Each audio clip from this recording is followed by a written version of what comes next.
Kung may nakatabi kayong mga barya sa iyong mga alkansya o kaya sa gilid ng inyong mga bag, baka panahon na para isa-isahin ninyo ang mga yan.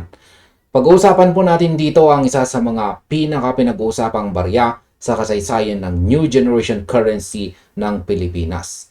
Ito po ang 5 peso coin na inilabas noong taong 2019 na may kakaibang hugis. Ayan po, nakikita natin sa ating screen dito. Unang bintahay pa lang ng baryang ito ay ang mismong anyo nito. Madaming tao ang tumatawag dito na octagon version o meron itong 8 gilid. Pero kung bibilangin po ninyo ng mabuti ang mga kanto nito, mapapansin ninyo na hindi po ito octagon. Ito po ay isang nonagal coin. Ibig sabihin, mayroon po itong eksaktong siyam na gilid.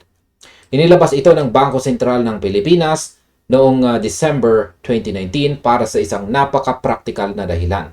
Kung matatandaan po ninyo, noong unang inilabas po ang New Generation Currency noong taong 2017, parehong bilog at halos magkapareho ang sukat ng 1 piso, 5 piso at saka 10 piso. Kaya ang resulta, napakarami ang nalilito, lalo na tuwing gabi o kapag nagmamadali sa pagsukli sa mga pampublikong sasakyan at mga tindahan. Dahil sa mga feedback ng publiko, nagdesisyon po ang BSP na baguhin ang disenyo ng 5 piso upang maging mas madali itong makilala sa pamamagitan ng pagdama o hawak pa lamang nito.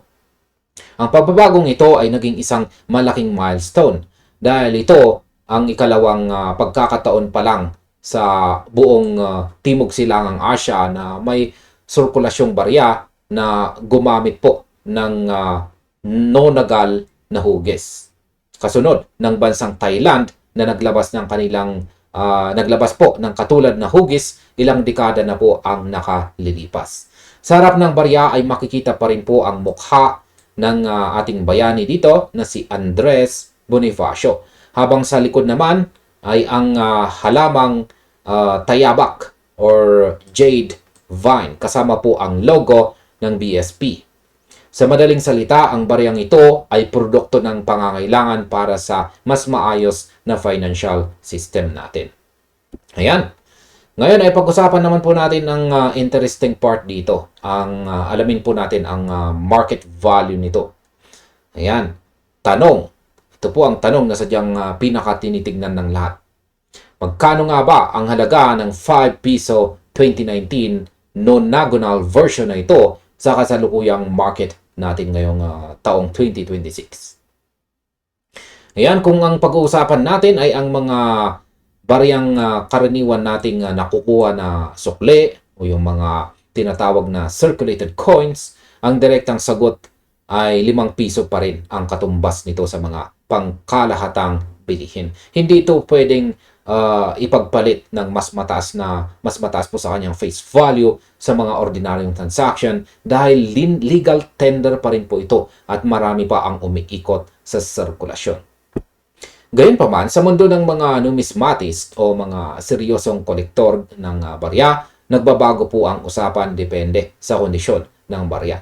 Kung ang hawak ninyong barya ay nasa brilliant uncirculated or UNC condition, ibig sabihin ay direkta itong nakuha mula sa bank bag. Walang gasgas, hindi nagamit sa sirkulasyon, at napanatili po ang original nitong kinang. Ang halaga nito sa mga online collector platforms at buy and sell groups ay naglalaro po sa pagitan ng 30 pesos hanggang 80 pesos kada piraso. May mga pagkakataon din na ang mga collector sets na opisyal na inilabas ng BSP na naglalaman ng baryang ito ay nabibili sa mas mataas na halaga. Lalo na kung ito ay silyado at may sertipikasyon. Kaya kung makakahanap po kayo ng isang piraso na mukhang bago pa talaga at galing sa sariwang bulto ng bangko, mas mainam na itabi ito ng maayos at huwag munang ihalo sa mga panukli sa araw-araw. Ayan. Ngayon ay pag-usapan naman po natin ang mga common mint errors nito. Yan. Dito sa bahaging ito ay papasok po ang tunay na potensyal na kumita ng malaki pagdating sa pangongolekta, ang mga tinatawag na mint errors. Ang mga error coins ay ang mga bariyang nagkakaroon ng depekto habang ginagawa sa loob ng security plant complex ng BSP. Dahil sa higpit po ng quality control, bihira ang mga nakakalusot na ganito. Kaya naman mataas ang premium o dagdag halaga na ipinapataw ng mga kolektor sa kanila. Para po sa 5 piso 2019 non-nominal coin, mayroong tatlong pangunahing uri ng error na madalas na hinahanap at kinakalakal sa market. Ang una ay ang off-center strike. Ito po ay nangyayari kapag ang blankong metal o planchet ay hindi po pumwesto ng eksakto sa gitna ng makina bago ito tatakan ng disenyo. Ang resulta ay isa pong barya kung saan ang mukha ni Andres Bonifacio o ang disenyo ng tayabak ay umusog po sa tabi na nag-iiwan ng bakanting hugis, hugis buwan na espasyo sa bilang panig nito. Mas mataas po ang porsyento ng pagkaka-off-center, mas nagiging mahal ang barya. Ang pangalawa ay ang die chips at saka die cracks naman. Habang tumatagal po ang paggamit sa mga bakal na pantatak o dies, nagkakaroon ito ng maliliit na lamat o pagkabungi. Kapag itinatak po ito sa barya, ang mga lamat na ito ay nagiging tila ba mga umuubong na linya ng metal o tila maliliit na bukol sa ibabaw ng barya na wala sa orihinal na disenyo. Yan, at ang pangatlo ay ang tinatawag pong clip errors. Ito naman ang depekto sa mismong hugis ng barya kung saan may bahagi ng gilid na tila kinagat o nabawasan bago pa man ito matatakan. Sa kaso po ng 2019 version, madaling mapansin ang clip errors dahil masisira po ang symmetry ng sham na gilid nito.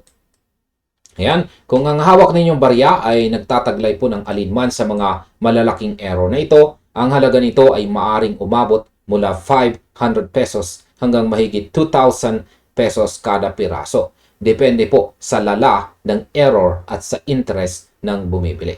Ayan, uulitin ko. 500 pesos hanggang 2,000 pesos kada piraso. Pero depende po yan sa tindi ng error at sa interest ng buyer. Ayan, pag-usapan naman po natin ang collecting pangungulekta nito para kumita. Ayan, suriin natin gamit ang perspektibong pang-koleksyon. Worth it nga ba na mag-ipon at magtabi ng baryang ito kung ang pangunahing layunin mo ay ibenta ito sa mas mataas na halaga sa hinaharap?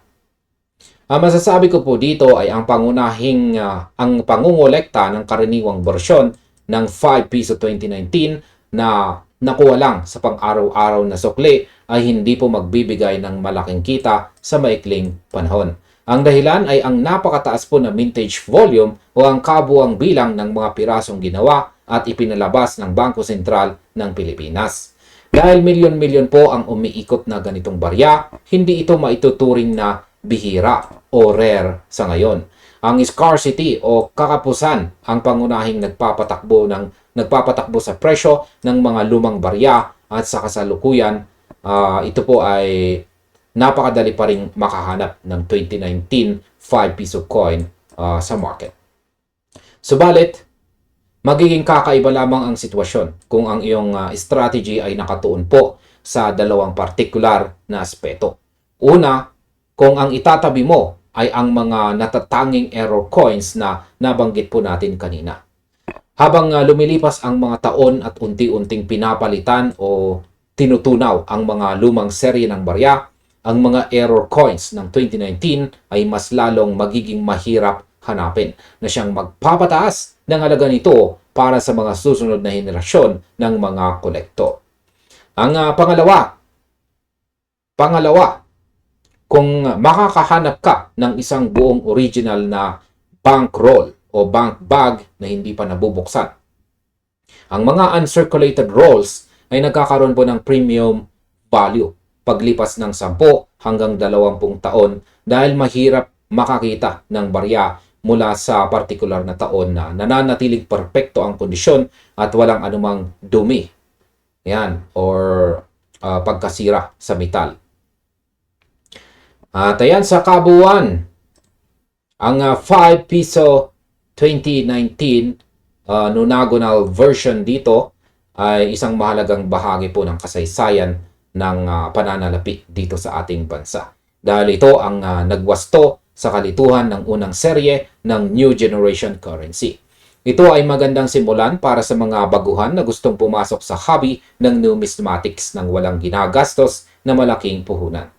Kaya sa kabuuan, ang masasabi ko po dito, kung ang layunin ninyo ay purong pamumuhunan para sa mabilisang kita, mas mabuting ituon po ang inyong pansin sa paghahanap ng mga verified error coins o kaya ay ang pagbili ng mga opisyal na commemorative coins na may limitadong bilang ng production.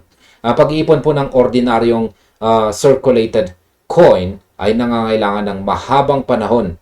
Madalas ay umaabot po ng ilang dekada bago maramdaman ang makabuluhang pagtaas ng halaga nito. Kaya suriing mabuti ang inyong mga barya, tignan ang bawat gilid at kilalanin ang mga detalye ng sining na nakatatak dito. Marami pong salamat sa inyong pagsama sa pagsusuring ito hinggil sa ating lokal na pera dito. Manatili pong mapanuri at patuloy na mag-aral ukol po sa tamang pagkilala ng ating mga barya. Hanggang susunod na pagbabahagi ng mahalagang impormasyon, mga kabarya. At yan, maaari na rin po ninyong sunod na panoorin ang recommended video natin dito.